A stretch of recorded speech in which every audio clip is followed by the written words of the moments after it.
वृंदावन में महाराज जी एक संत रहते थे जिन्हें जज साहब कहते, नाम था उनका जज साहब। लोग ने जानते ही थे जज साहब के नाम से। जज साहब आ गए, आओ आओ आओ, जज साहब आ गए, विराजो विराजो विराजो। तो किसी ने पूछा इन्हें जज साहब क्यों कहते हैं? वो महात्मा घूमते रहते थे। तो एक साधु बोले दरअसल इनको जज साहब इसलिए कहते हैं कि कुछ दिन पहले ये जज ही थे, अब साधु बन गए। साधु कैसे बन गए? बोले क्या हुआ, दक्षिण भारत में एक गांव में एक कस्बा था, गांव नहीं कस्बा, एक कस्बे में एक अदालत थी छोटी, दक्षिण भारत में। दक्षिण भारत में एक स्थान है तिरुवल्लम, वहां पर एक छोटे से कस्बे में ये जज के रूप में पदस्थ थे।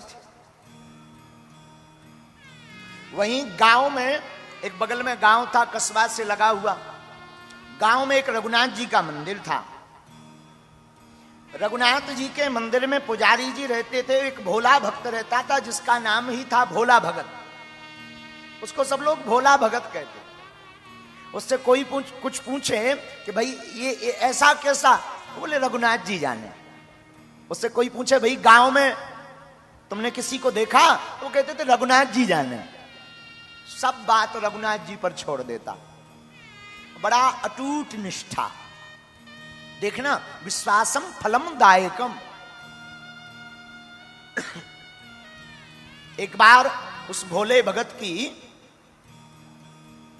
बेटी की शादी का समय आया, तो दो बेटा थे एक बेटी। भोला नाम तो गांव वालों ने रख दिया था। तो बेटों ने कहा पिताजी बहन का विवाह करना है, संपत्ति है नहीं है, आप एक काम करो, गांव के नगर सेठ से उधार उठा लो, बाद में हम मेहनत करेंगे, मजदूरी करेंगे, चुका देंगे। ठीक है। गांव के अमीर सेठ से पुराना जमाना 800 रुपया उधार लिए, उधारी पर, और चुकाने की बात तय हुई।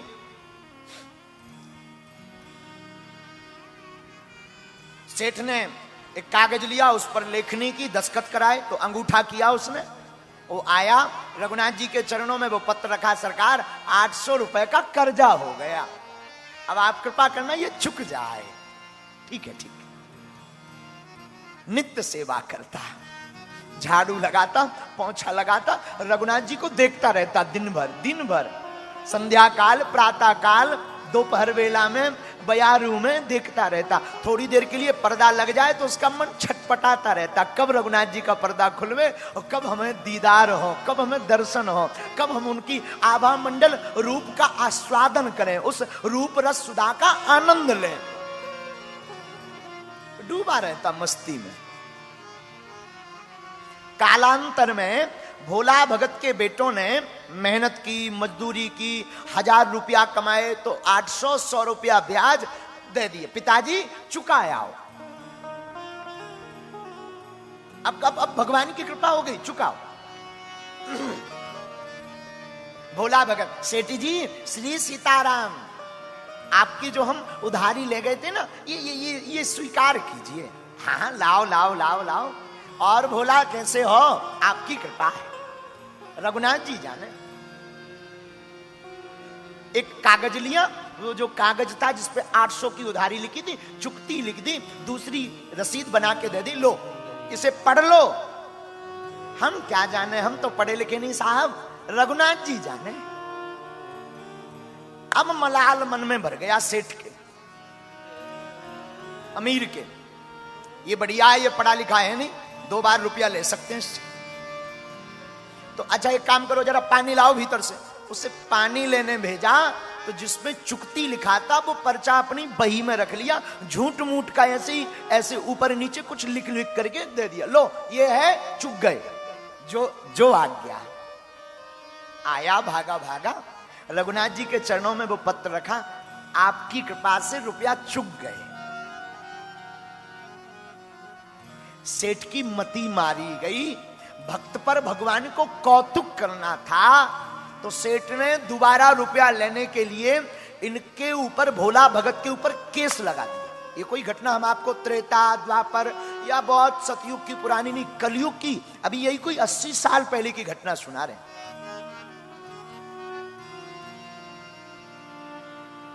और वो केस इन्हीं जज साहब की अदालत में गया। तो जज साहब ने बुलवाया, तो अदालत में वह भोला भगत हाजिर हुआ। भोला भगत हाजिर हुआ तो जज साहब ने पूछा, क्यों भाई आपने सेठ जी के रुपया लिए?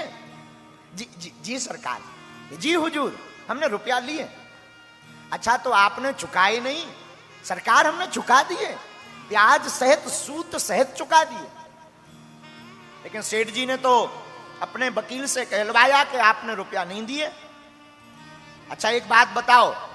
भोला भगत रोने लगा, सरकार हमने तो चुकाए हैं। चलो चलो रो मत, आपने जब रुपया दिए तब कोई वहां था तीसरा? बोले हुजूर और तो कोई ना नहीं था, रघुनाथ जी और हमारे और सेठ जी के अलावा कोई चौथा नहीं था। जज साहब को लगा रघुनाथ जी कोई गांव का आदमी है, तो गरीब दशा देखकर, शरीर की दशा देखकर, अच्छा ठीक है तुम जाओ, दोबारा फिर गवाही होगी फिर आना। तो अपने ही रुपयों से जज साहब ने एक संबंध निकाला रघुनाथ जी के नाम से। डाकिया संबंध लेकर के गांव में आया। अब भगवान की ऐसी कृपा कि उस गांव में रघुनाथ नाम का कोई व्यक्ति नहीं। तो किसी ने कहा कि यहां पर रघुनाथ नाम से तो कोई नहीं रहता, पर रघुनाथ जी का एक मंदिर है। तो वो पत्र पहुंचाने वाले ने कहा कि वही मंदिर ही बताओ, वहीं दे आए। मंदिर में पुजारी जी बाहर बैठे बैठे सीताराम सीताराम सीताराम सीताराम जप रहे थे, बड़े भावपूर्वक सीताराम नाम का कीर्तन कर रहे थे। तो कहा कि रघुनाथ जी का मंदिर यही है? पुजारी जी ने कहा हाँ मंदिर तो यही है, ये संबंध आया है, हस्ताक्षर करो। अब पुजारी जी ने सोचा कि जब भगवान ने संबंध बुला ही लिया तो हम क्यों रोड़ा बने। उन्होंने लिए सो हस्ताक्षर कर दिए।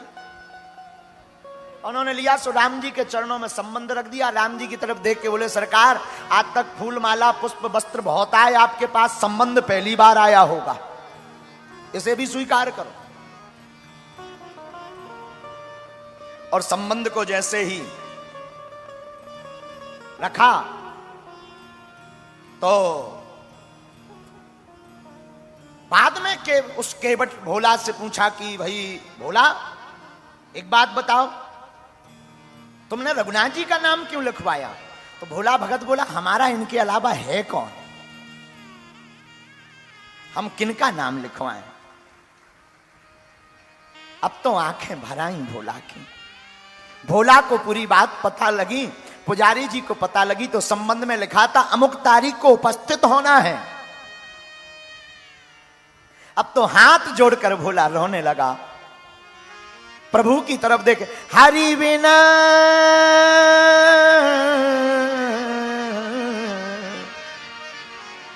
हरि बिना संकट कौन निवारे, हरि बिना संकट कौन निवारे, कौन निवारे,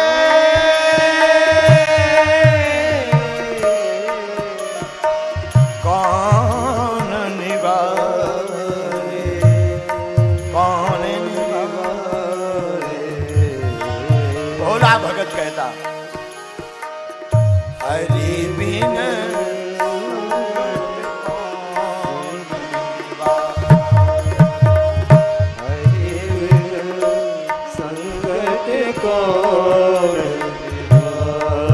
रघुनाथ जी साधनहीन मलिन दीन में, साधनहीन मलिन दीन में, जाऊं के ही के द्वारे, जाऊं के ही के द्वारे, हरि बिन संकट को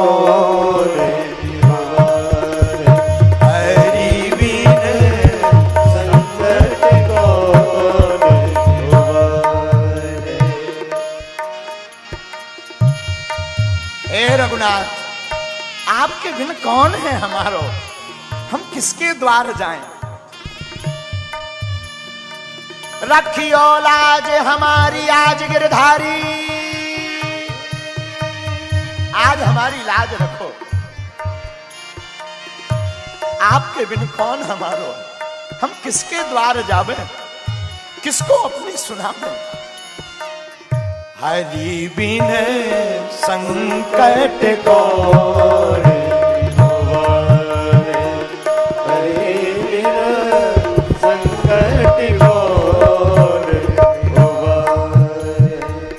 या अनाथ की लाज आज प्रभु, या अनाथ की लाज आज प्रभु, है रघुनाथ सहाय। हाँ, है रघुनाथ सहारे, हरि बिन संकट को हारे, हरि बिन संकट को हारे, हरि बिन संकट को हारे। भोला भगत रोने लगा, आंखों में झरझर आंसू बहने लगे। समय आ गया जिस दिन गवाही प्रस्तुत होनी थी। एक दिन पहले ही भोला भगत को पुजारी जी ने कहा कि तुम चले जाओ, दूर का मामला है, पहुंच नहीं पाओगे, तुम जाओ, आगे जाओ। उसने अपना कपड़ा पड़ा लिया, अपना सामान लिया, भगवान रघुनाथ जी की तरफ देखा, प्रणाम किया, आंखों में आंसू भरे, दीनहीन बेचारा कपड़ा लेकर के चला गया। एक दिन पहले ही दूर का मामला, रात भर अदालत के बाहर सोता रहा। सुबह हुई, प्रातः काल हुई। आज पुजारी जी ने रघुनाथ जी का दिव्य श्रृंगार जल्दी कर दिया, सुबह शीघ्र जल्दी भगवान को स्नान ध्यान करवाया, पूजा पाठ की, वस्त्र पहनाए, तिलक चंदन लगाया और कहा सरकार आज आप पहली बार बाहर जा रहे हो, मूर्ति की पूजा करके पहली बार बाहर जा रहे हैं, जल्दी भोजन बनाया, भूखे रहेंगे, वहां पता नहीं अदालत में कितना टाइम लगेगा। और आंखों में आंसू भर के पुजारी जी बोले याद रखना उस भोले भगत का आपके अलावा कोई नहीं है, और सब आपके अलावा कोई नहीं है, आप भूल मत जाना। आहा, जैसे ही भोला भगत अदालत प्रारंभ हुई और जैसे ही जज साहब कुर्सी पर बैठे तो फाइल उठाई और फाइल उठा करके केवट भोला भगत को बुलाया तो वो कटघरा में आकर खड़ा हो गया। और जैसे ही कटघरा में खड़ा हुआ तो जज साहब ने पूछा, हाँ भाई भोला भगत जी कहाँ हैं तुम्हारे रघुनाथ जी, गवाह कहाँ हैं? हाथ जोड़ के बोला वो तो सब जगह हैं, यहीं कहीं होंगे, सब जगह यहीं कहीं होंगे, बुलवाओ।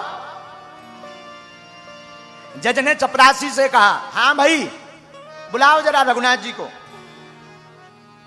रघुनाथ हाजिर हो, रघुनाथ हाजिर हो, हाजिर हो रघुनाथ, ऐसे 3 नारे जो लगाए हैं। तो चपरासी बाहर तक आया और चिल्ला करके बोला, रघुनाथ हाजिर हो, रघुनाथ हाजिर हो, रघुनाथ हाजिर हो, ऐसे 3 नारे जो लगाए हैं।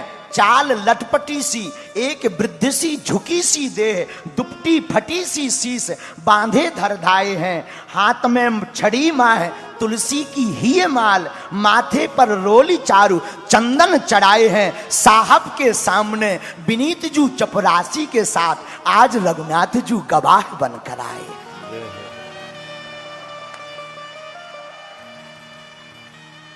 आज रघुनाथ जू गवाह बनकर आए, हाथ में एक छड़ी लिए हुए, कपड़ा फटे से भगवान पहने, मस्तक पे चंदन भगवान लगाए, शरीर कांप रहा। और चपरासी ने आवाज लगाई, रघुनाथ हाजिर हो। तो आवाज दूर से आ रहे साहब के सामने विनीत जू चपरासी के साथ आज रघुनाथ जू गवाह बनकर आए। आकर रघुनाथ जी जो दुनिया के दाता हैं वो आज कटघरे में खड़े भये। कटघरे में खड़े भये तो चौंक गए सेठ, ये कौन आ गया? सेठ की आंखें फटी रह गई, आंखें फटी रह गई। तो भगवान ने पूछा क्यों भाई रघुनाथ जी? और ये भोला भगत ने सेठ जी को रुपया दिए तब तुम वहां उपस्थित थे? रघुनाथ जी ने कहा जी सरकार हम वहां पर थे। आपको अगर विश्वास नहीं होता है तो सेठ को यहीं बंदी बना लो और इसकी 32 नंबर की डायरी उसके मकान में रखी है, उसके बीच में वो कागज रखा है जिस पर चुक्ति के हस्ताक्षर हैं, उसे उठवा लिया जाए। भगवान तो अंतर्यामी है, प्रभु तो अंतर्यामी है। पुलिस भेजी गई घर, चपरासी के घर से वो बही मंगाई गई और वो रसीद पाई गई, और रसीद पाई गई बंदी बनाया गया सेठ को, और भोला भगत को बाइज्जत बरी किया गया। लेकिन जज का मन नहीं माना। बाद में अपने केबिन में जज गए तो रोने लगे। आखिर भैया ये रघुनाथ जी कौन है? भोला भगत को बुलाया, बोले वो तेज, वो आभा हमने आज तक नहीं देखी, ये रघुनाथ जी को तुम जानते हो? तो भोला भगत ने कहा हमारी तो रोज की पहचान है। अच्छा ये रघुनाथ जी कहां रहते हैं? बोले जहां हम रहते हैं। तो जज ने कहा तुम कहां रहते? बोले जहां रघुनाथ जी रहते हैं। अच्छा तो ये रहते कहां? बोले मंदिर में। अच्छा ये पुजारी हैं? बोले नहीं। तो इन्होंने मंदिर बनाया? बोले मंदिर भी नहीं बनाया। फिर बोले कौन है ये रघुनाथ जी? बोले जिनका मंदिर है वही रघुनाथ जी है।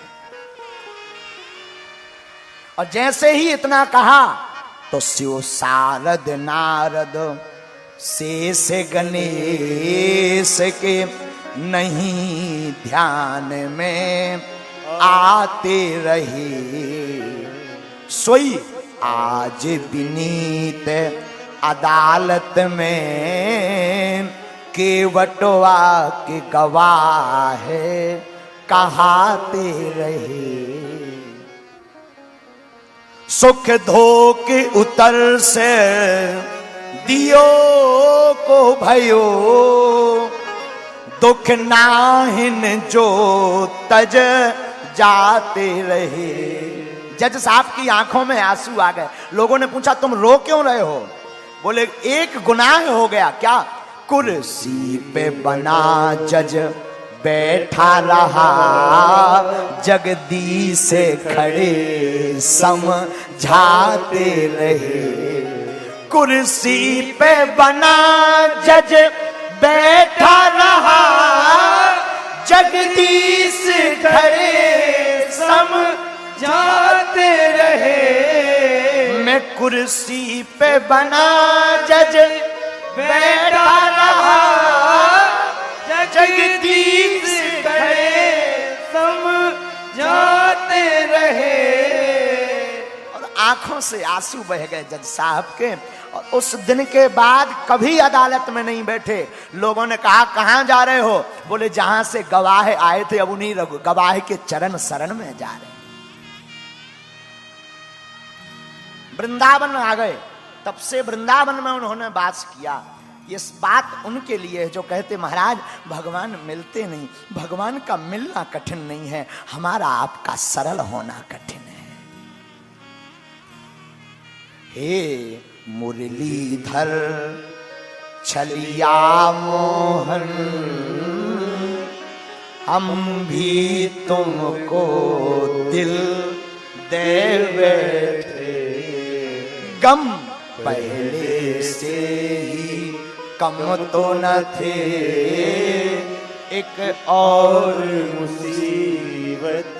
वृंदावन बिहारी लाल की जय। शेष भागवत की चर्चा हम करेंगे। आज भगवान का अवतार है, लेकिन उसके पहले